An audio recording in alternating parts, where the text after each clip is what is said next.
Welcome to GamingMalta TV, an exciting moment for Malta. Warshmallows has been launched, and today we'll be talking to Walid. And I wish we could talk to the rest of the team because they're just as energetic and positive.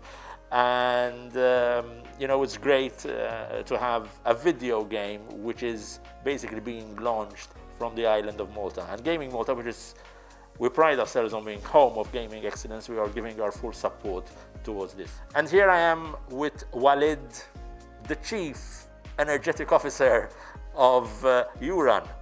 I like this. Yeah, Walid Sultan Midani, Chief. I like this. Energetic Officer of YouRun, the place where Warshmallows is made. Walid, this has been a real journey. You're a man who's lived in many countries. You also, you know, from the first time I met you, you're always very energetic and visionary and all this. And how did you find yourself in Malta, first of all? And maybe some introduction about you first, for people who don't know you much. Sure. Oh, Malta actually was very welcome for us. The first year it was quite special because I was coming, spending 4 to 5 days in hotels and running from a meeting to another, meeting other people, etc. So I haven't really seen the Maltese life. But now, for the last 18 months, as now I'm living here, so now I'm feeling more the Maltese touch and the Maltese culture, and I quite like it. It's nice. I'm getting very productive here, which is the objective also, to be here, as I can really focus on what I have to do, meeting, seeing some people and knowing new people, etc. But of course, COVID is making this very special for everyone. But I'm very happy being here and making Warshmallows being launched. Excellent. All right, let's take it a bit back. Let's kind of backtrack a bit. When we had met, it was the first time that Malta had taken part in Gamescom, so we had our official stand. And I remember it was sometime in the afternoon. It was myself and Anthony, David Gatt from Malta Enterprise, and we were at the stand. We obviously were a bit tired after a whole day, and you came along, right, if I remember correctly, and you asked us for a chair because you also were tired. And by luck, you sat down next to people who all they wanted to do was promote Malta. And you had no plans about Malta, right? And we started talking, we actually started, the conversation in Gamescom. And now we're here, today. You remember that, right? Of course I remember. It's a life-changing chair, let's call it like that. Yeah, I remember. It was the end of the day. I was completely tired because I was turning from a booth to another presenting Warshmallows in its first version, which is really awful. So if people who are watching, they can see on YouTube the first version of Warshmallows. It was like small cubes fighting other cubes. But the energy of the game was already there. So yeah, I remember, and I found that chair, I sit, and Anthony came, and I started talking with him, and then you came, and you started talking, and the chemistry happened. Actually what was super interesting and I still remember all the discussion is that the vision that you guys had about a full ecosystem, because if I want to, I'm from Tunisia, so the company and the whole idea started from there, and I was searching for a country or an ecosystem that can help us go to the next level with tools, with some kind of capacity building, etc., and also with finance. And there is a lot of other markets, like the French one, the Nordic games, the Canadian, the US. I mean, the world is big, But a lot of competition were happening there, and not really good feeling. But perhaps we were too small or sometimes too big, etc. So to find the right fit, it was quite a challenge. So what I really like is this vision that you guys had about creating an ecosystem which is big enough, but not that big at that time, and hopefully it will thrive and go bigger. And also it's not very small where you just find yourself when you have to do the same battles again and again and again. Warshmallows, the journey. Speak to us through that a bit. So, to make it quick, because if we are here where we are today, is thanks to more than 18 years of experience in the esport and the video game development. So I started making video games tournaments. That was the beginning of my journey. I was 20, I was in school, and I started organizing tournaments in Tunisia, but then quickly we went to France and to the US. We were quite successful with that till 2009, so from 2004 to 2009. And then we decided I decided actually to switch the activity, because the real value, esport, at least at that time, was tournament-based, but physical tournament-based. Internet, it was something, but not really. The full value was on tournaments and event organization.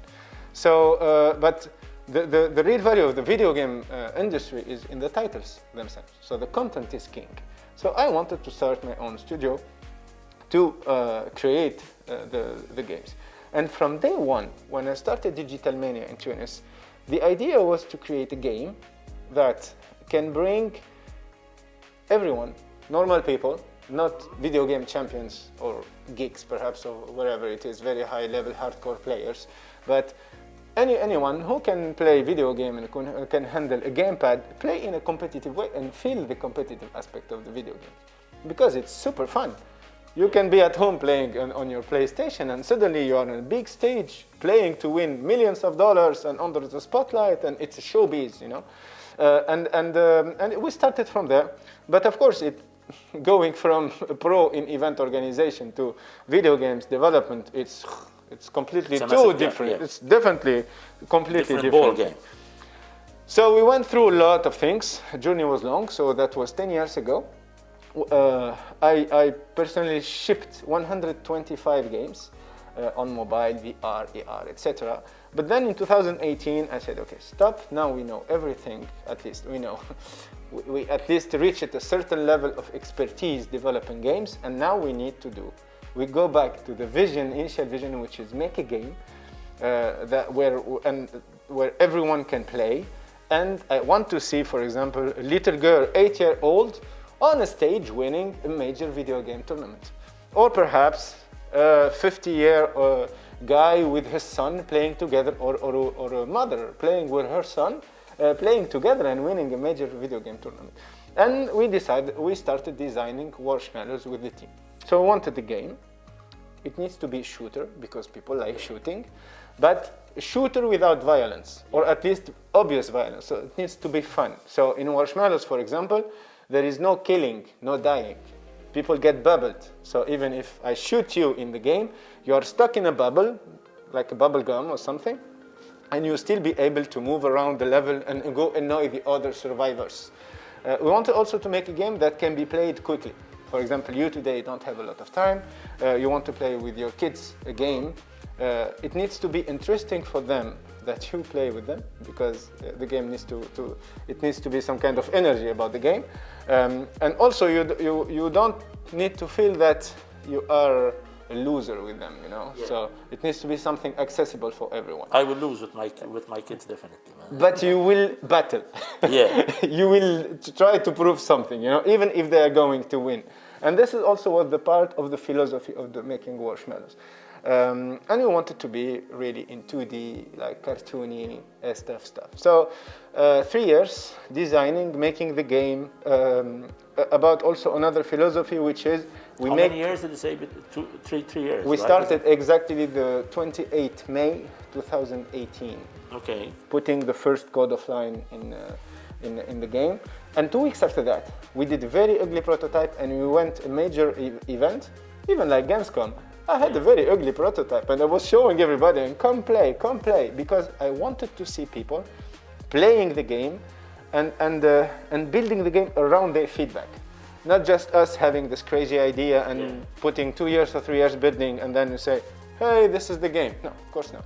So every 2 weeks, we went to big events, making tweaks, fine-tuning, changing stuff, making new graphics. You went on the road.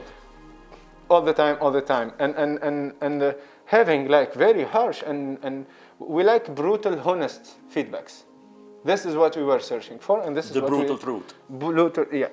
Tell us what you like, and this is why today. So Warshmallows was released now, as you say, and we have quite good reviews because it was built about what people are expecting to see in this type of game. We're still far from a success, of course. We just launched, and the journey is still long. So developing the game, let's say, is the training. Yeah. The real match starts when you release the game. So now it's the real deal for us, and we've been getting ready for this now for the last 3 years. So mainly the challenges were on 3 aspects. First is tools. When we say tools, it's money, it's infrastructure, it's ecosystem, it's access to people. So those are the tools of a video game studio. Second is the talent. We need to find the right talents.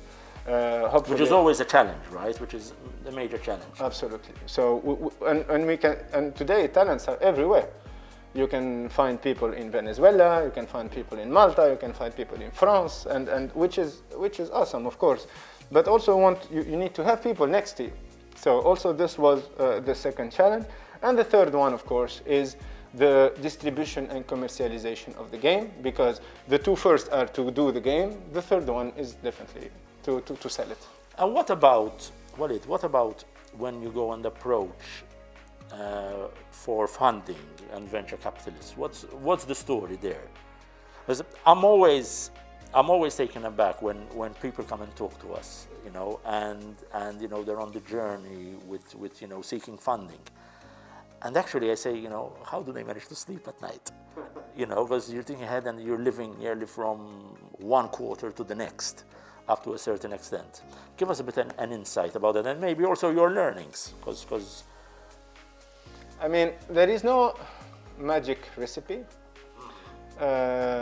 It's actually, in our case, it was all thanks to the support of people who seen us like working very hard, struggling at some times, and they were here and they wanted to help. Because working hard. What's working hard? How many hours a day? Now, it's your life. It's yeah. You think you sleep with it, you wake up with it. Even if you go have a dinner or party, you think about it. You wake up sometimes at 2 a.m. just to take notes, or to call your co-founder, or to call someone to say, hey, I have this idea. What if you do this? What if you do that? And you are all the time. But it's us. I mean, I am like that. So I like thinking about, I like building stuff. So coming from nothing, this is what is a video game. So there is nothing, and suddenly you start putting things together, art, music, code, etc., etc., and suddenly there is something happening. And this is very, I mean, for me, it's a purpose in life somehow. But the work very hard, and to go back to the finance, is work hard, show that you understand your market, and then people will gather around you. They will see some kind of opportunity in this. We were successful at the moment, and to be successful one time, you fail like 2,000 times. So we pitched the game more than 1,000 times to publishers, VCs, business angels, to anyone. I mean, anyone you meet, you tell them, hey, we have this. Do you know someone who wants to put money, or a VC, or whatever? And you need also to have the right size at the right moment. No, it was definitely my full-time job. Of course, is managing the whole thing, but 80% of my time was dedicated to fundraising and talent finding. The future is bright, and the future is Warshmallows. The future is Warshmallows.